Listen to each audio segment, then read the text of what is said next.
사람 한 사람 영혼 위에 우리를 위해 십자가를 지시고 죽으셨다가 부활하셔서 우리의 산 소망이 되신 우리 구주 예수 그리스도의 크고 놀라우신 은혜가 영원히 함께 하시기를 주님의 이름으로 축원합니다. 우리 믿음의 사람들의 인생의 가장 큰 목적은 천지와 모든 만물과 우리들 모두를 창조하신 하나님께 영광을 돌리는 것입니다. 그러면 우리 신앙생활의 가장 큰 목적은 무엇일까요? 그것 역시 하나님께 영광을 돌리는 것이지만 우리에게는 하나님을 믿고 하나님의 말씀대로 살면서 우리의 선한 행실을 통해 세상 사람들로 하여금 하나님께 영광을 돌리게 하는 그것도 중요하지만 우리들 개개인의 영혼이 하나님을 믿고 하나님을 의지하고 하나님의 뜻대로 살면서 하나님께 영광 돌리다가 이 세상을 떠날 때에 그리고 이 마지막 때에 영원한 천국에 하나님 나라에 들어가는 것이 우리에게는 참으로 중요한 일입니다. 예수천당 불신지옥이라는 이 간단한 명제처럼 하나님을 믿고 그 믿음대로 살면서 영원한 천국 백성이 되는 것은 우리의 삶과 우리의 영혼에 정말 중요한 일이지요. 하나님의 나라, 영원한 천국, 그것은 어떤 나라일까요? 사람들이 사용하는 말 한두 마디로 정의해서 표현하기가 매우 어려운 것이 바로 하나님의 나라입니다. 그래서 어떤 사람은 하나님 나라는 영원히 즐거운 곳이다. 어떤 이는 슬픔과 괴로움이 없는 곳이다. 또 어떤 이는 모든 고통이 사라진 곳이다. 하나님께서 함께 하시는 나라다 하고 하나님의 나라에 대해서 여러 가지 이 말들을 하지만 그런 말들로 하나님 나라의 성격, 하나님 나라의 모습, 이 모든 것을 다 담아낼 수가 없습니다. 그처럼 한두 마디로 표현하기는 참 어렵지만 하나님 나라의 가장 핵심적인 내용은 아주 분명하고 확실합니다. 하나님 나라는 이 성경을 기록하는 데 사용된 히브리어와 헬라어 이 원문에서 보면 그리고 성경 말씀들을 자세히 살펴보면 하나님의 나라는 하나님의 통치가 이루어지는 곳, 하나님의 뜻이 이루어지는 곳이다 하는 것을 알 수가 있습니다. 히브리어의 말쿠트 쉐마임, 하나님의 나라를 말쿠트 쉐마임이라고 그렇게 명칭을 붙입니다. 이 말은 하나님께서 다스리시는 나라, 하나님의 뜻이 실천되는 나라라는 뜻을 가지고 있습니다. 사실 하나님께서 다스리시지 않으면 하나님 나라가 아니지요. 하나님의 뜻이 이루어지는 곳이 아니면 그곳이 하나님 나라가 될 수 있겠습니까? 한 나라의 왕도, 한 제국의 황제도 그 뜻이 세상 어디서나, 자기 나라 안에서는 어디서나 다 이루어지도록 만들어가고 있습니다. 그런데 하나님의 나라가 그렇게 되지 않는다면 그것도 이상한 일이지요. 바로 하나님의 뜻이 이루어지는 곳, 하나님의 통치가 이루어지는 곳이 하나님의 나라다 하는 말은 하나님 나라가 이미 어딘가에 만들어져 있거나 또는 우리가 죽어서만 가는 곳이 아니라 어느 곳이든 어느 때이든 하나님의 통치가 이루어지는 곳이 그 시간이 하나로 합쳐질 때 그때 그 자리가 바로 하나님의 나라요, 하나님의 백성들이 소망하는 나라요, 우리의 영혼이 들어가서 영원히 거하기를 바라는 나라입니다. 우리가 주기도문을 암송할 때 어떻게 합니까? 아버지의 나라가 오게 하시고 아버지의 뜻이 하늘에서 이루어진 것처럼 땅에서도 이루어지게 해달라고 우리는 그렇게 기도를 합니다. 이 구절이 바로 하나님 나라에 관한 이야기요, 하나님의 뜻이 이루어지는 곳, 하나님의 통치가 이루어지는 곳이 하나님 나라임을 아주 명확하게 드러내는 표현입니다. 그리고 오늘 우리의 본문 말씀도 하나님의 나라가 이미 어딘가에 만들어진 곳이나 우리가 죽어서만 가는 곳이 아님을 우리에게 가르쳐 주시는 말씀이지요. 오늘 우리의 본문 말씀은 예수님께서 이제 마지막 십자가 사역을 앞두시고 그 사명을 온전히 감당하시기 위해서 예루살렘으로 올라가실 때에 일어난 일들 가운데 하나입니다. 주님께서 이 갈릴리에서 예루살렘을 향해서 이제 십자가를 지려고 출발을 하셨습니다. 갈릴리와 사마리아 지역 사이로 지나서 가시다가 한 마을에 들어가셨습니다. 그렇게 마을에 들어갔을 때 일반 사람들이 사는 마을에 들어오는 것 자체가 목숨을 거는 일이었던 이 나병 환자 10명이, 한센시병 환자 10명이 주님께서 쉬시러 들어가시는 그 마을 어귀에서 주님 앞에 나와서 우리를 불쌍히 여기소서, 우리를 고쳐주소서 하고 그렇게 원했습니다. 주님께서 그들의 청대로 10명의 나병 환자가 치유함을 받도록 역사하셨습니다.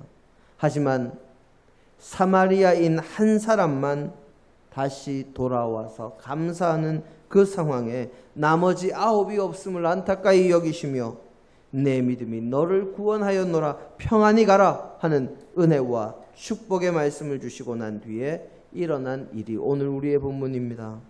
바리새인들이 예수님 앞에 나와서 이렇게 묻습니다. 하나님의 나라가 어느 때에 임하나이까? 바리새인들은 원래 하나님의 율법을 모든 이스라엘 백성들이 완벽하게 지킬 때 하나님의 은혜와 도우심을 이스라엘 백성들이 입을 수 있고 이스라엘을 구원할 메시아가 탄생하신다고 그렇게 믿고 있는 사람들이었습니다. 그래서 바리새인들의 경우에는 딱 2안식일 기간 동안만이라도 온 이스라엘에서 하나님의 율법을 어기는 일이 나타나지 않을 때 그때 메시아가 임한다, 이스라엘의 구원이 임한다 하고 그렇게 믿고 가르치고 있었습니다. 그래서 그들에게 있어서 하나님의 율법을 지키는 일은 메시아를 오게 하는 행동이기에 참으로 목숨 걸고 지켜야 하는, 그리고 온 이스라엘을 위해서 지켜야 하는 일이었습니다.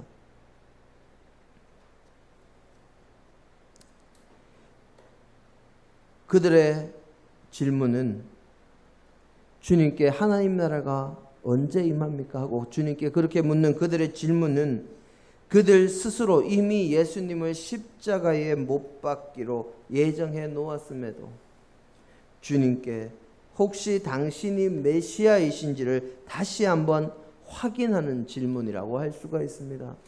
이미 바리새인들은 예수님께서 안식일에 손 마른 사람을 고쳐주셨을 때 예수를 어떻게 죽일고 하고 이미 논의하기 시작했습니다. 바리새인들은 분명히 예수님께서 내가 메시아다, 그러니 이제 곧 하나님의 나라가 임한다 하고 주님께서 대답하시거나 이스라엘 백성이 하나님의 율법을 온전히 지킬 때 내가 임할 것이다 하는 그런 답변이 나오기를 원했습니다. 혹은 그런 답변이 아니면 나는 메시아가 아니니 하나님의 나라가 언제 임할지 논할 수 없다고 예수님께서 메시아라고 하시거나 아니면 메시아가 아니라고 하시거나 분명하게 밝혀주시기를 원했습니다.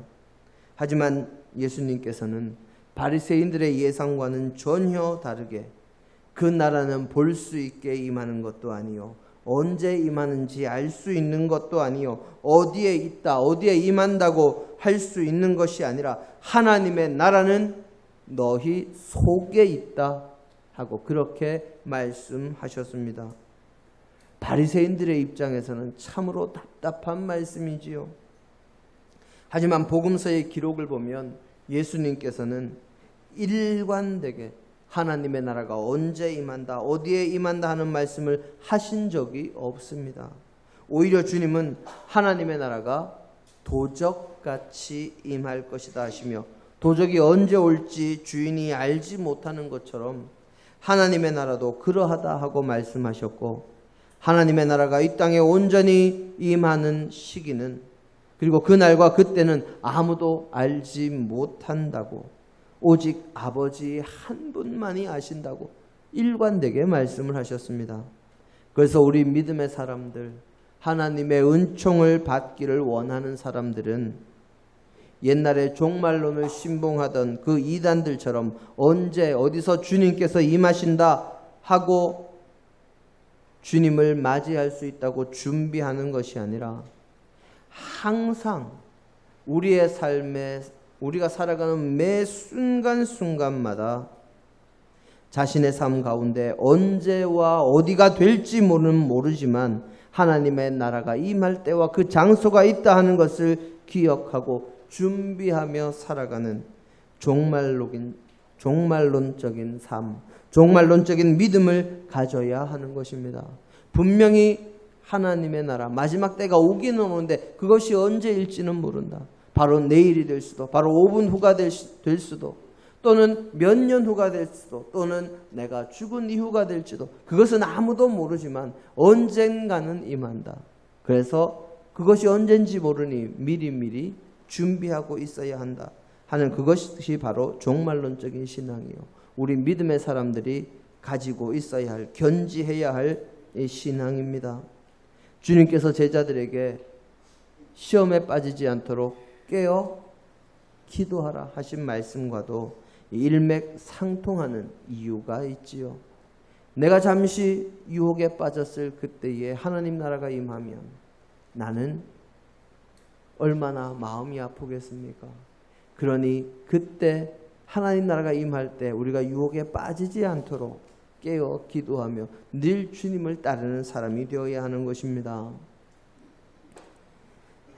어떤 사람이 큰 병에 걸렸습니다. 몸 전체가 항상 아프고 이 컨디션이 아주 좋지가 않습니다. 하루하루 일상생활을 영위하는 데 있어서 여러 가지로 어렵고 힘들게 하는 요소들이 그 병으로 인해서 자꾸 생겨납니다. 편치 않은 몸을 이끌고 여기저기 의사들을 찾아가 봤지만 아무런 소용이 없습니다. 어느 누구도 지금 이 사람이 앓고 있는 병이 무슨 병인지 알지도 못하고, 병을 알지 못하니 처방도 못하고 낫게 할 길도 알아낼 수가 없습니다.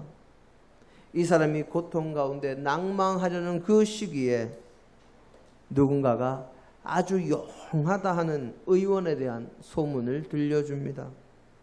이 사람이 물에 빠진 사람 뭐라도 잡습니까?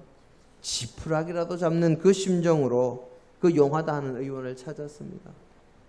그 의원이 이 사람을 한참을 진맥하고 병에 대해서 언제 발병했는지, 어떤 증상이 있는지, 지금은 어떤지 아주 이것저것 자세하게 묻더니 이 병은 걸리는 사람이 적어서 알기가 어려운 병이지 이 병의 치료법은 그렇게 어렵지 않다 하고 그렇게 대답을 합니다. 이 사람이 이제는 살았다 하면서 어떻게 하면 치료할 수 있느냐 했더니 그 용하다 하는 의원이 하는 말이 3년 묵은 쑥을 다려서 먹는데 한 번에 한 양씩 하루에 3번 열흘 동안 딱 다려서 먹으면 이 병은 씻은 듯이 낫는다고 그렇게 이야기를 해줬습니다. 어렵습니까? 쑥 다려 먹는 것 어렵겠습니까?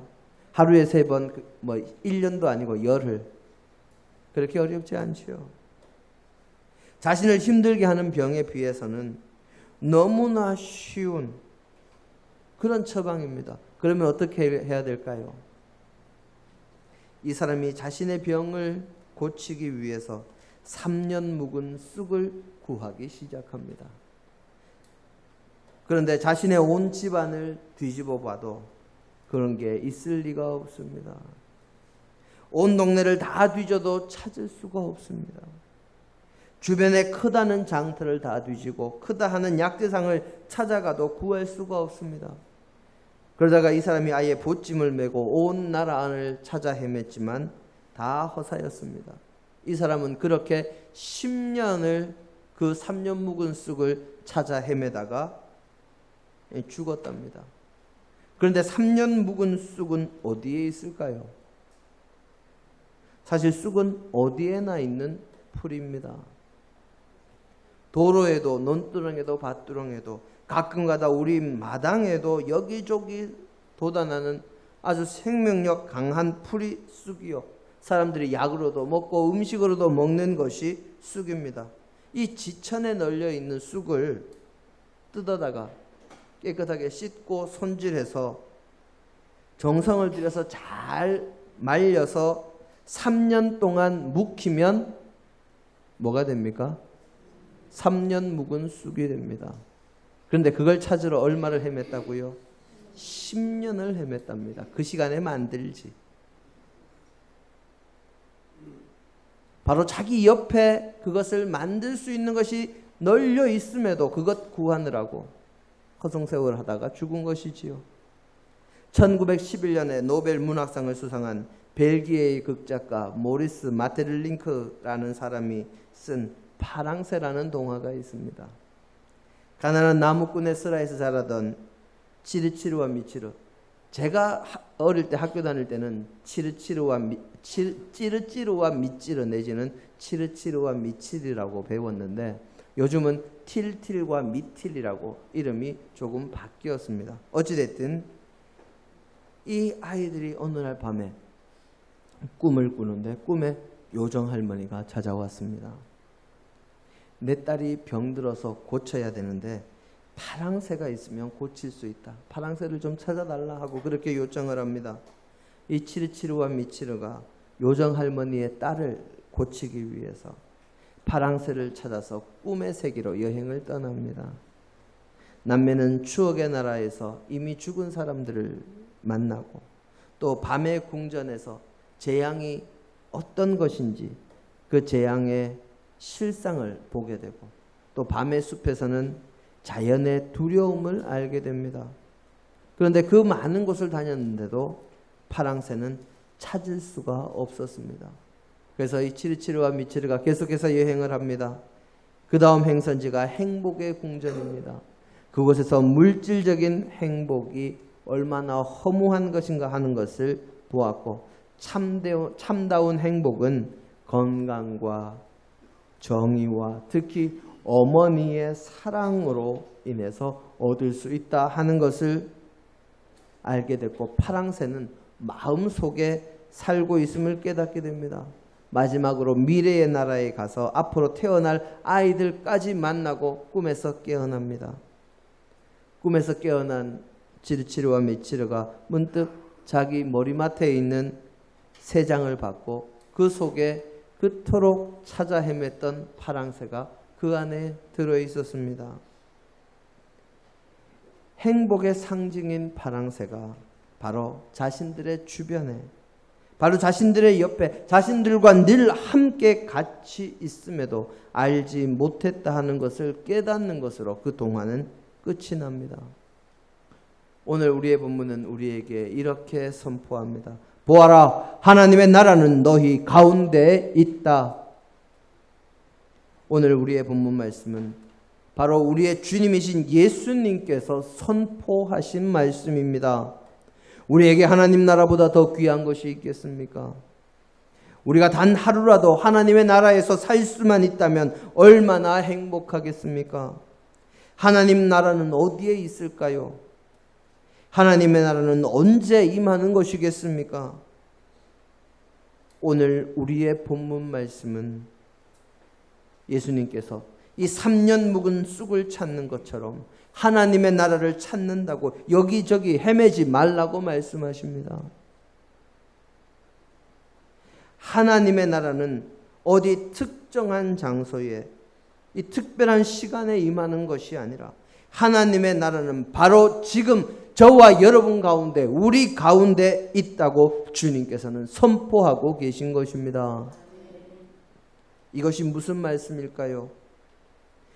이 말씀은 바로 지금 여기에 하나님의 뜻대로 살아가는 자들이 있는 곳이 하나님의 나라가 된다는 말씀입니다.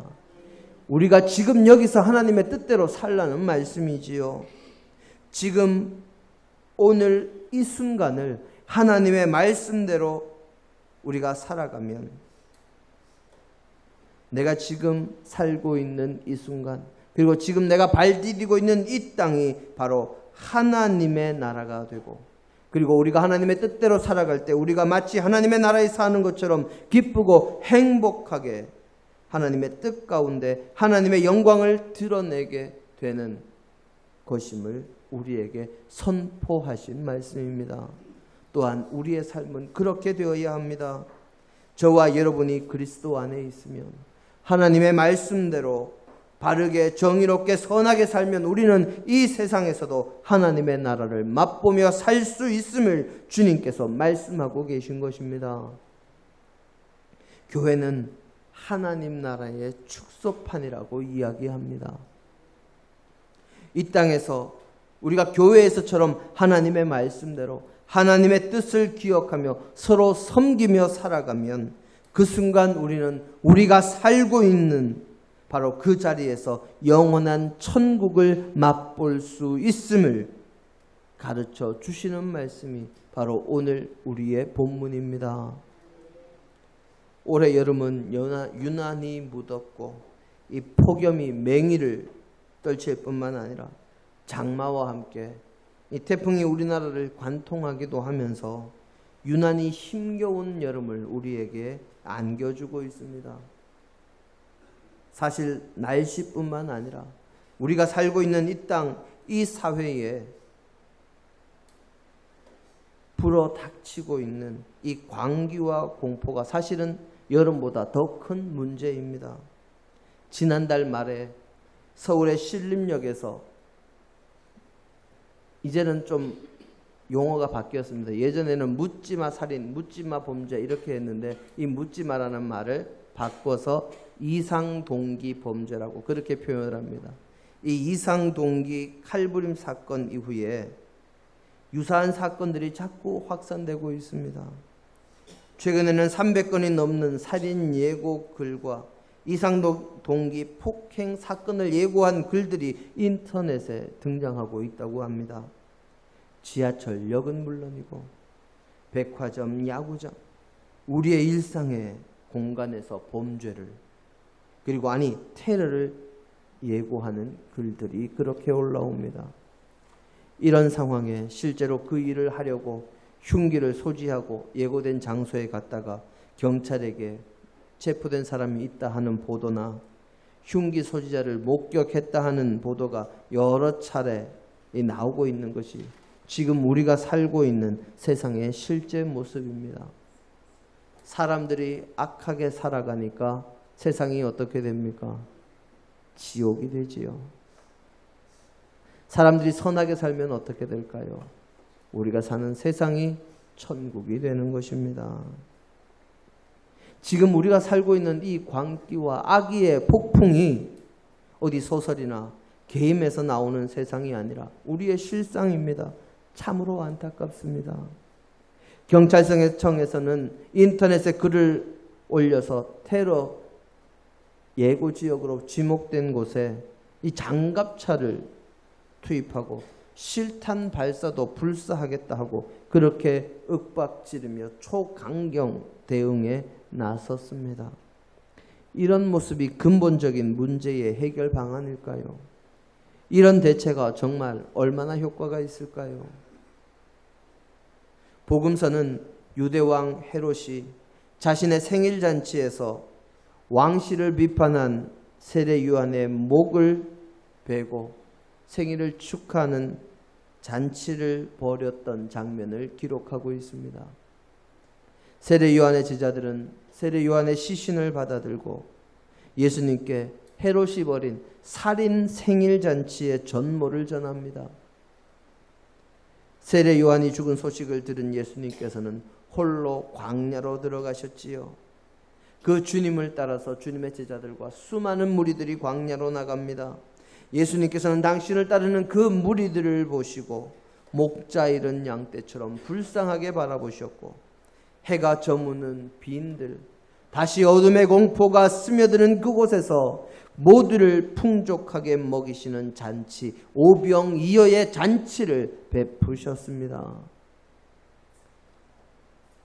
살인을 저지르면서 잔치를 벌이는 그 죽임의 잔치를 이기는 비결은 협박이나 또는 더 큰 공포가 아니라 바로 생명의 잔치, 말씀의 잔치밖에 없음을 주님께서 몸소 보여주신 것이지요.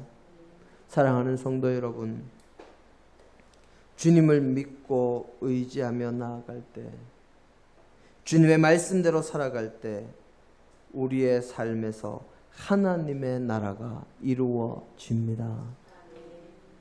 우리의 삶 속에 하나님의 나라는 임하는 것이지요. 세상의 위협과 공포가 다가올 때도 하나님만 믿고 영원한 생명의 축제를 벌일 때 우리는 그 모든 것을 이기고 하나님 나라의 임재와 하나님의 은혜를 맛볼 수 있습니다. 하나님의 나라는 어떤 특정한 장소, 특정한 시간에만 머무는 것이 아닙니다. 우리가 하나님의 뜻대로 살며 하나님의 사랑으로 서로를 섬길 때 우리 가운데 함께 하시는 것이 하나님의 나라입니다. 하나님의 나라를 찾기 위해서 이리저리 동분서주하기보다 진정으로 나의 삶의 자리에, 나의 주변에 나로 인해서 하나님의 나라가 임하도록 살아가고, 그렇게 신앙생활하는 저와 여러분이 다 되셔서 우리의 삶 자체가 하나님의 나라, 기쁨의 나라에서 살아가는 삶이 되는 성도님들이 다 되심으로 이 땅에서 모두가 하나님 나라를 맛보고 누리게 되기를 주님의 이름으로 축원합니다. 함께 기도하십니다. 아버지 하나님, 저희에게 하나님 나라의 백성이 되겠다 약속하시고 은혜를 베풀어 주신 주님, 그 하나님 나라가 저희 안에 있음을 저희가 늘 기억하게 하옵소서. 그리고 우리의 삶이 진정으로 주님의 뜻대로 살아가는 삶이 되므로 오직 주님만 높이며 주님의 나라가 우리의 삶 가운데 임하는 귀한 역사를 맛보게 하여 주옵소서. 주께서 도우심을 믿고 감사드리며 예수님 이름으로 기도드립니다. 아멘.